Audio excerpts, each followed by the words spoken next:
नमो भगवती दुर्गा देव्यै नमः। नमस्कार, जय माता दी दर्शकों, आप सभी का बहुत बहुत स्वागत है, अभिनंदन है हमारे नवरात्र स्पेशल कार्यक्रम में। मैं हूं आपके साथ चित्रा शर्मा।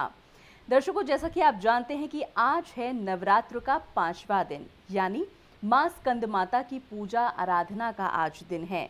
दर्शकों, ये बात भी आप जानते होंगे कि स्कंद कुमार यानी कार्तिकेय की माता होने के कारण ही इन माता का नाम मां स्कंद माता पड़ा। इसके पीछे और क्या कहानी रही है, आज के दिन हमें किन किन बातों का ख्याल रखना चाहिए, माता रानी की कैसे आराधना करनी चाहिए, ये सारी बातें आज इस कार्यक्रम के जरिए आपको बताएंगे। तो चलिए आप और हम मिलकर कार्यक्रम की विधिवत शुरुआत कर लेते हैं और हमेशा की तरह मिलकर स्वागत करेंगे ज्योतिर्वेद श्रद्धा जी का। जय माता दी श्रद्धा जी, स्वागत है आपका। धन्यवाद चित्रा जी। नमस्कार मेरे दर्शकों, आप सभी को नवरात्रों की बहुत बहुत शुभकामनाएं। आज हम बात करेंगे माँ स्कंद माता के बारे में। सबसे इम्पोर्टेंट बताती हूँ मैं आपको कि आप सबको पता होगा तारकासुर नामक एक राक्षस हुआ करते थे। तो उन्होंने ब्रह्मा जी की बहुत घोर तपस्या करी और उसके बाद उन्होंने ब्रह्मा जी से वरदान मांगा कि मुझे आप अमरता का वरदान दे दीजिए। ब्रह्मा जी चिंता में पड़ गए। फिर उस राक्षस को उन्होंने बहुत अच्छे से समझाया कि अमरता का वरदान नहीं दिया जा सकता है, क्योंकि जो मनुष्य धरती पे प्रकट हुआ है या जो जिसने भी धरती पे जन्म लिया है उसे एक ना एक दिन ज़रूर मरना है या ज़रूर उसकी मृत्यु निश्चित है। उसके जन्म के साथ उसकी मृत्यु निश्चित हो जाती है। फिर तारकासुर ने बहुत सोचने के बाद ब्रह्मा जी से ये वरदान मांगा कि मेरी मृत्यु शिव जी के पुत्र के हाथों हो, क्योंकि उसका मानना ये था कि शिव जी घोर तपस्या में विलीन रहते हैं, एक तपस्वी हैं, एक योग करने वाले प्रभु हैं, तो उनकी संतान या उनका विवाह नहीं होगा। इसलिए उसने ब्रह्मा जी से वरदान मांगा, हे ब्रह्मा जी, मुझे ऐसा वरदान दीजिए कि मेरी मृत्यु शिव जी के पुत्र से हो। तो इस प्रकार से उसने वरदान मांगा और ब्रह्मा जी ने उनको वरदान दे दिया। फिर धीरे धीरे जब तारकासुर को इस वरदान का आभास हुआ, उसके पाप और बढ़ गए, उसने बहुत लोगों को पीड़ित करना शुरू कर दिया। पाप के उसने ब्राह्मणों का यज्ञ हवन ऐसी क्रियाओं को नष्ट करना शुरू कर दिया। तो सभी देवी देवता फिर शिव जी के पास गए कि शिव जी, ब्रह्मा जी के ऐसे ऐसे अवतार के वरदान के कारण तारकासुर आजकल ये करने लग गए हैं।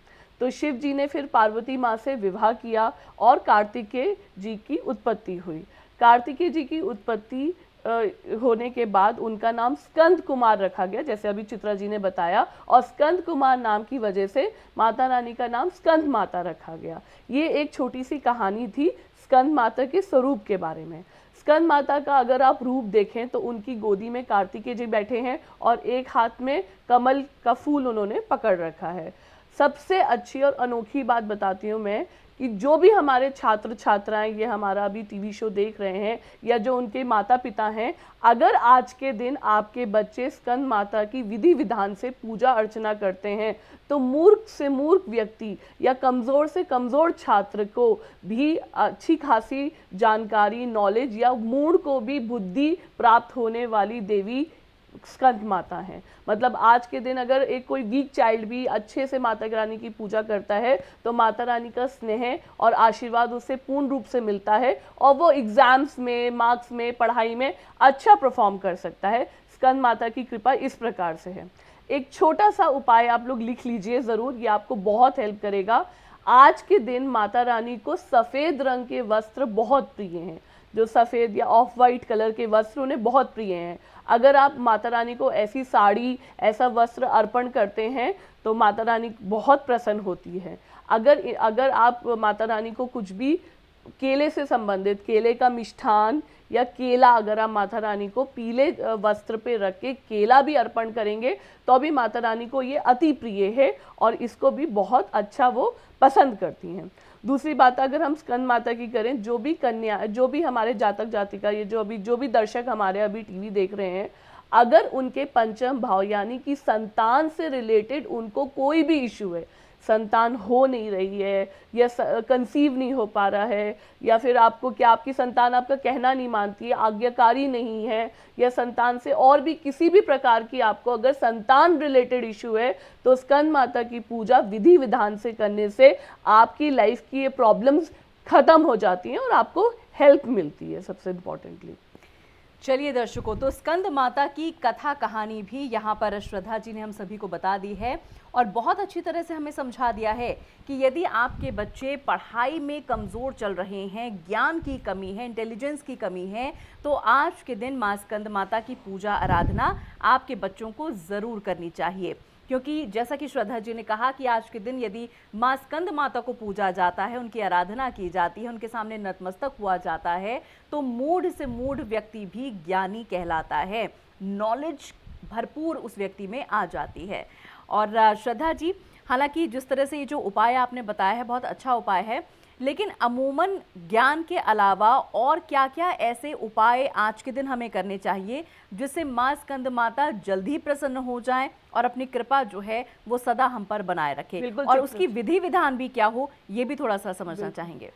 अगर देखिए आप ऐसे हैं कि जो आप बहुत दिन से नौकरी में क्या कहते आप इंक्रीमेंट चाह रहे हैं, या आप चाह रहे हैं कि आपकी नौकरी स्विच हो जाए, या आप चाह रहे हैं जो आपके सीनियर्स हैं, जो आपके बॉसेस हैं, वो आपसे प्रसन्न हो जाए, तो आज के दिन आपको क्या कार्य करना चाहिए?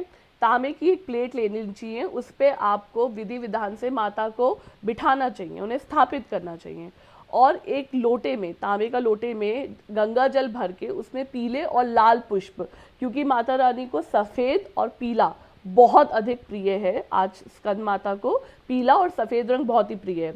तो अगर आप एक लोटे में गंगा जल भर के पीले और सफ़ेद रंग के फूल डाल के आप माता को स्नान कराइए, और स्नान कराने के बाद थाली में जो जल बच जाता है या जल जो रह जाता है उसे आप फिर से लोटे में रखकर आप अपनी जहाँ पे भी आपकी जहाँ आप जॉब करते हैं, जो भी आपकी सीट है, उस सीट पे वो लोटा रखें, या फिर अगर वो लोटा नहीं रख पाते आप अपने डेस्क पे, तो उसका जल ले जाके थोड़ा सा वहाँ पे छिड़के आप देखिएगा जो आपके सीनियर्स हैं, जो आपसे लाइक एंटी रहते हैं, या आपके ऑफिस में अगर पॉलिटिक्स चलती है, जो मेरे पास कई बार कॉल्स आती हैं कि काफ़ी पॉलिटिक्स से हम लोग परेशान हैं या काफ़ी इश्यूज रहते हैं, तो अगर इस तरीके की चीज़ें अगर आपके नौकरी पेशा अगर आप व्यक्ति हैं, नौकरी में जॉब्स में रहती हैं, तो ये प्रॉब्लम्स आपकी ऑटोमेटिकली ख़त्म हो जाएंगी और आपको बहुत ज़्यादा रिलीफ मिलना शुरू हो जाएगा। इनफैक्ट आज के दिन जैसे जिनका बिजनेसेस है, या जो भी अपने पैसों से लेके प्रॉब्लम्स हैं, या लोन रिलेटेड इश्यूज हैं, तो आज के दिन क्या करना चाहिए? चांदी का एक स्वास्तिक लेना चाहिए, चांदी का एक सिक्का लेना चाहिए, और थोड़ा सा सिंदूर लेके, ये 2-4 चीज़ें, और एक चांदी का सिक्का, चांदी का स्वास्तिक और सिंदूर, में फिर से रिपीट कर रही हूँ, और एक पीला वस्त्र, ये 3-4 चीज़ें आपको माता रानी के सामने रखनी चाहिए। आज 5वें नवरात्र थे स्कंद माता से, और नौमी के दिन इसको उठा के गुलाबी रंग के कपड़े में बांधकर अपनी तिजोरी में रखना चाहिए। ये उपाय करने से भी एक फिनेंशियल स्टेबिलिटी आपके घर में बनी रहती है, आपके व्यवसाय में बनी रहती है, और shortage of funds related problems आपकी लाइफ में नहीं रहती है, और आपके लिए अच्छा रहता है। इनफैक्ट आज के दिन आपने कई जगह देखा होगा, माता रानी का जो मंदिर है, जो दरबार हम जिसे कहते हैं, अगर हम पीले पुष्प से सजाते हैं तो माता रानी को वो अति प्रिय है। और सबसे अचूक और छोटी सी बात मैं बताती हूँ, अगर आप छात्र छात्राएं, जैसे मैंने पहले भी बताया था, तो पीले रंग का पेन, ज़रूरी नहीं उसकी इंक येलो हो, ब्लू कलर का उसका पेन का अगर शेल्फ है तो येलो कलर का अगर शेल्फ है तो येलो कलर का पेन, और एक किताब माता रानी के सामने उनके पैरों में उनके अर्पण करें, उनको चढ़ाएं, तो वो किताब भी आपके लिए काफ़ी लकी मानी जाएगी। कई बार हम लोग सोचते हैं कि ऐसे एग्ज़ाम्स हैं, डिफ़िकल्ट हैं, कोई ऐसा पेन हो जिससे हम लिखें, उसमें भगवान का आशीर्वाद, हमारे एग्ज़ाम्स अच्छे आ जाए, मार्क्स अच्छा आ जाए। तो अगर आज के दिन आप येलो कलर के कोई भी शेल्फ का पेन आप माता रानी को अर्पण करके उसको यूज़ करते हैं, तो डेफिनेटली एक आपको बहुत ही, आपने देखेंगे ड्रास्टिकली आपके लिए बेनिफिशियल होगा। ये स्टूडेंट्स नहीं, ये एम्प्लॉयज़ भी कर सकते हैं, बिजनेस ओरिएंटेड लोग भी कर सकते हैं, एक अच्छा राइटर भी कर सकता है काम को, तो ये कोई भी कर सकते हैं। आपके लिए डेफिनेटली ये बेनिफिशियल भी होंगे और चीज़ें भी बेहतर होंगी।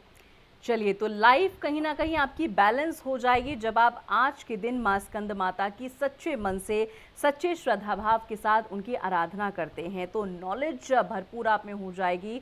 और यदि आप प्रमोशन चाहते हैं, बिजनेस में आप तरक्की चाहते हैं, या बच्चे अपनी नॉलेज को बढ़ाना चाहते हैं, एजुकेशन को अच्छा करना चाहते हैं, तो आज का दिन सर्वोत्तम है। माँ स्कंद माता का आज दिन है, उनकी पूजा आराधना कीजिए, उनको प्रसन्न करने की कोशिश कीजिए, उनको जो अच्छा लगता है, जो उनको अति प्रिय चीज़ें हैं, उनका भोग आप लगाइए, और फिर देखिए किस तरह से जीवन आपका बदल जाता है। अच्छा श्रद्धा जी, एक बात मैं यहाँ पर आपसे पूछना चाहूँगी। जब नवरात्रों में ख़ास तौर पर किसी के घर पर कन्या रत्न का जन्म होता है तो उसको बहुत ज़्यादा शुभ माना जाता है।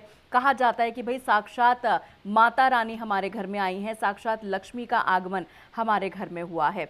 तो ये चीज़ जो है किसी व्यक्ति विशेष के घर में नवरात्र के दिन जब पुत्री रत्न पैदा होती है तो ये चीज़ और किन किन चीज़ों को दर्शाता है भविष्य में, और क्या क्या चीज़ें बेटर हो जाती हैं ऐसे पेरेंट्स के लिए या ऐसे फैमिली मेम्बर्स के लिए जिनके घर बेटी जन्मी होती है। बहुत अच्छा क्वेश्चन पूछा है चित्रा जी ने दर्शकों कि अगर हमारे नवरात्रों में बिटिया का जन्म होता है तो किस तरीके से प्रॉस्परस और लकी होती है। मैं आपको अभी बताती हूँ थोड़ी देर में कि हम जब कन्या पूजन करते हैं अष्टमी नवमी के दिन तो 9 कन्याओं को अलग अलग रूप में माना जाता है। क्योंकि 1 वर्ष की कन्या का क्या रूप माना जाता है, 2 वर्ष की कन्या, मैं अभी आपको डिटेल में बताऊंगी आने वाले अभी आगे के एपिसोड में। तो सबसे इम्पॉर्टेंट है कि जब हमारे घर कन्या उत्पन्न होती है तो देवी माँ, हम लोग ये मानते हैं कि वो देवी माँ का स्वरूप है। देवी माँ का स्वरूप दुर्गा माँ का स्वरूप है। तो हमारी लाइफ में किसी भी प्रकार की जो problems in the sense tensions वाली जो टेंशन्स रहते हैं या फिर कुछ भी फिनेंशियल इंस्टेबिलिटी रहती है, तो बेटिया के जन्म के बाद वो फिनेंशियल इंस्टेबिलिटी दूर हो जाए और चीज़ें हमारे लिए बेहतर हो जाए। तभी आपको पता होगा देवकी जी को सबसे पहली संतान पुत्री ही हुई थी।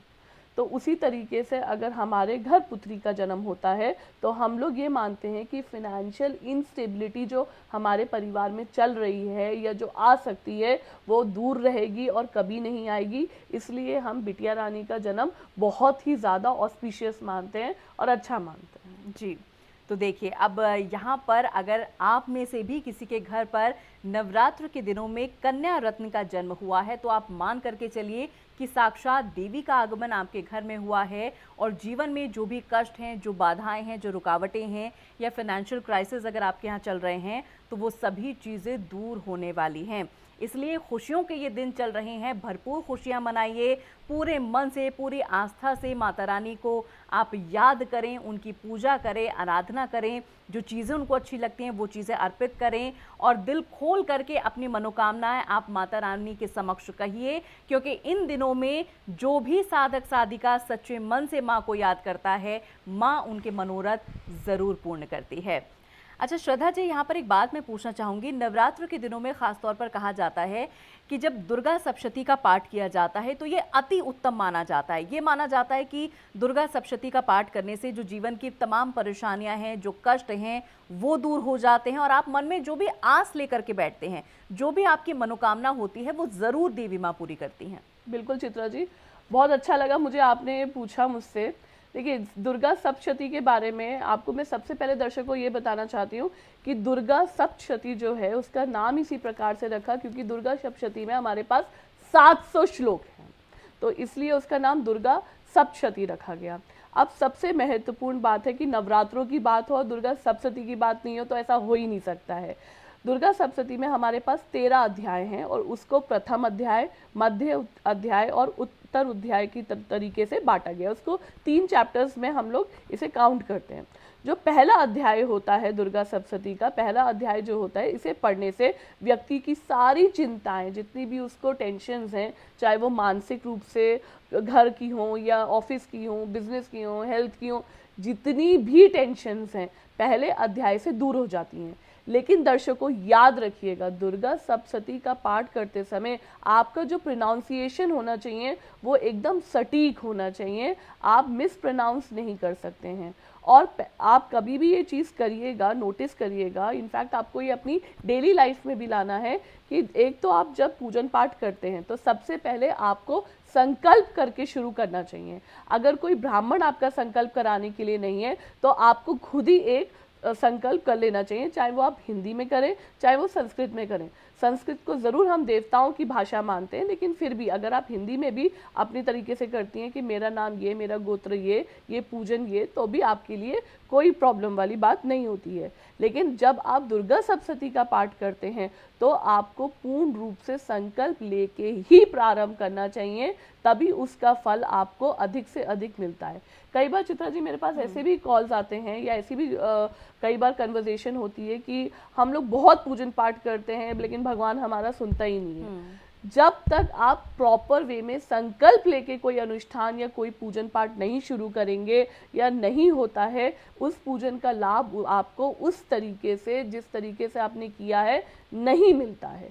इसलिए कोई भी पूजन का लाभ आपको पूर्ण रूप से प्राप्त करने के लिए, कि उसका लाभ आपको पूरी तरीके से मिले, आप संकल्प लेके ही पूजा शुरू करिए। और फिलहाल यहाँ पर वक्त इशारा कर रहा है, कार्यक्रम को हमें विराम देना है। चलते चलते श्रद्धा जी क्या कुछ कहना चाहेंगे हमारे दर्शकों से? मैं आपको एक छोटा सा उपाय ज़रूर और बताना चाहती हूँ। ये सभी आपकी मनोकामना को पूर्ण करने के लिए है। आप एक पान का पत्ता लीजिएगा, उस पे 2 गुलाब के फूल, 2 पीले फूल और 6 इलायची रखिएगा।